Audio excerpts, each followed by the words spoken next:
Assalamu alaikum students. I hope you all are fine and safe at your homes. I am your social studies teacher and this is your social studies book. It is the book 3 of Peter Moore's Social Studies for Pakistan series. You have read book 2 of this series in class 7. These book series generally consist of 2 sections. First one is the geography and second one is the history. The geography section in your previous class was focused on the Muslim world, but there in this book you'll learn geography from all around the world, and you'll also learn about your universe in detail, as geography is not only about Earth, it is about the whole universe, as Earth is located in this universe.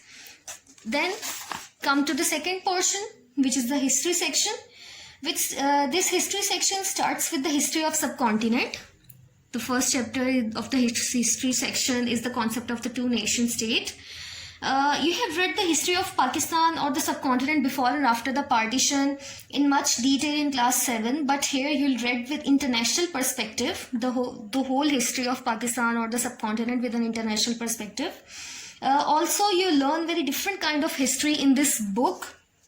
You will learn, you'll get to know about some scientists, explorers and inventors. Also, you'll get to know about some international problems all around the world.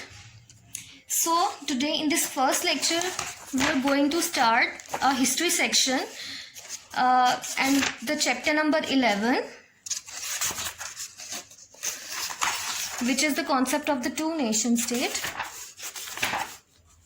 This is the chapter you were going to start, the concept of the two-nation state. Page number 87. Actually, what is meant by the two-nation state? India was a single state, a country, but before partition. But India was never a single state because of so many reasons. India was called the two-nation state because of the two largest nations at that time. First one, the Hindus, obviously, and the second one, Muslims. Muslims were the minority that time, but the largest minority.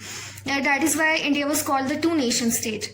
And then the reasons why India was called the two-nation state. First one, I have listed all the reasons here, in which first one is impossible to rule under one government. India was such a large country that time that it was impossible to rule under one government. Let's even before partition, under the British rule or before the British, कि अगर आप पहले की बात करें, British की हम अगर ना भी बात करें, शुरू से बात करें, मुगल एरा की बात करें, तो कोई भी एक भी ऐसा रूलर नहीं आया इंडिया की हिस्ट्री में बिफोर पार्टीशन जिसने पूरे इंडिया को अंडर वन गवर्नमेंट रूल किया हो. इंडिया था ही इतना बड़ा, उसको रूल करना पॉसिबल ही नहीं था.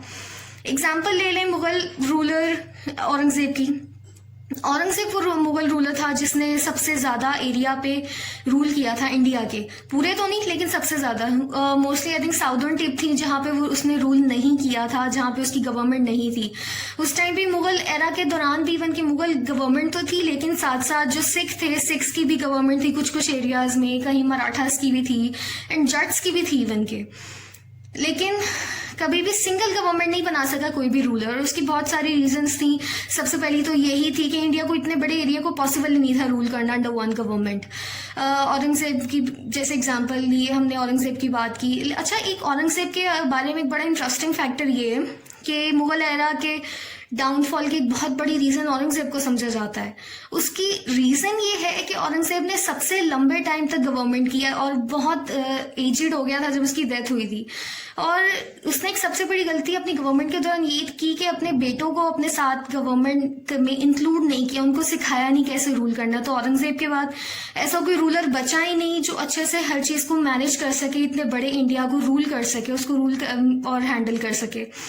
खैर, नेक्स्ट सेकंड रीजन पे आते हैं, various religions. Obviously there were a lot of religions at the time, के हिंदूज भी थे, मुस्लिम्स भी थे, सिख्स भी थे, क्रिश्चियंस भी थे, ज़ोरास्ट्रियंस और और भी पता नहीं कौन कौन से रिलीजन्स, लेकिन उन वेरियस रिलीजन्स में डिफरेंसेस रिलीजन्स की वजह से बहुत ज़्यादा थे लोगों में आपस में।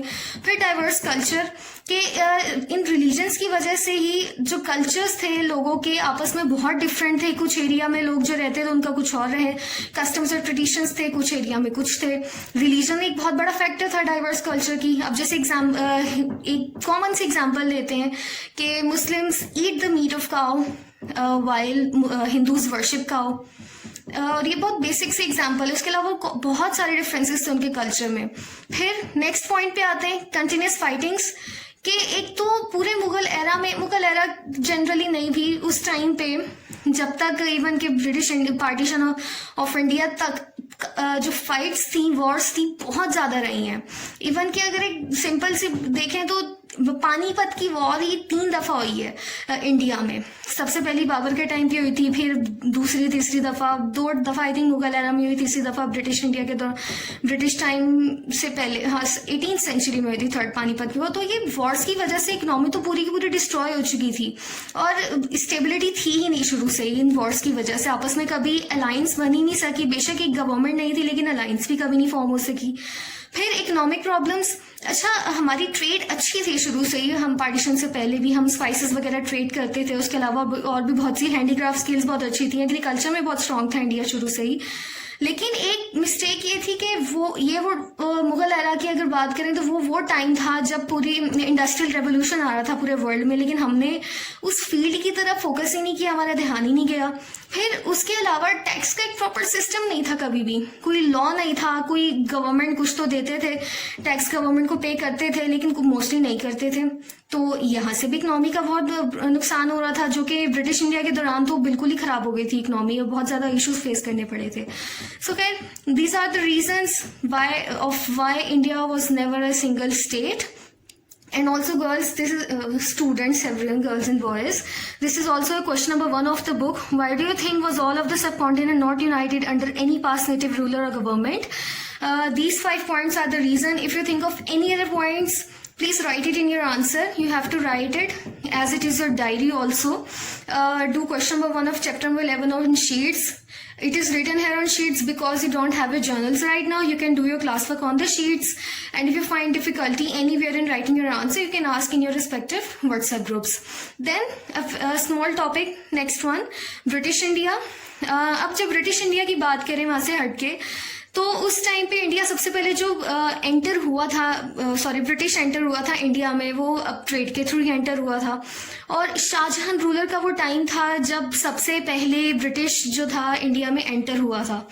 और उस टाइम शाहजहां रूलर जो था, मुगल रूलर, उसको आर्ट का बहुत शौक था, बहुत इंटरेस्ट था उसको हमेशा से ही आर्ट का।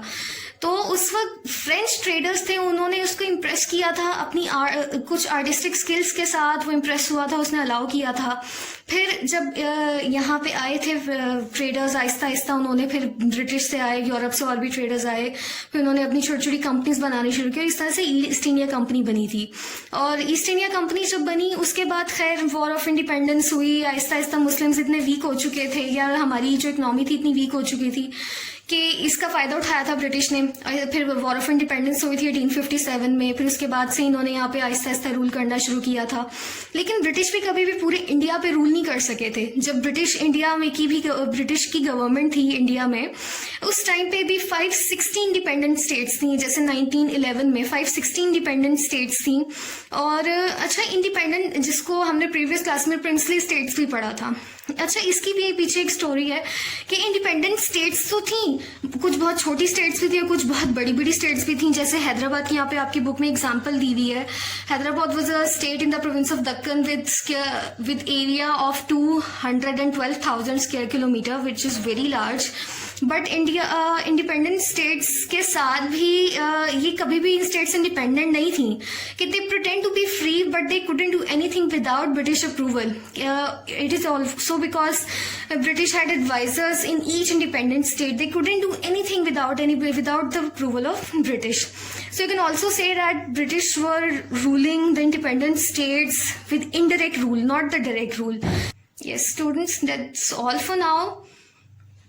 In this whole lecture, We have covered just the first two paragraphs of page number 87, but also the question number 1 of the comprehension. Please do it on your sheets. Thank you. Allah Hafiz.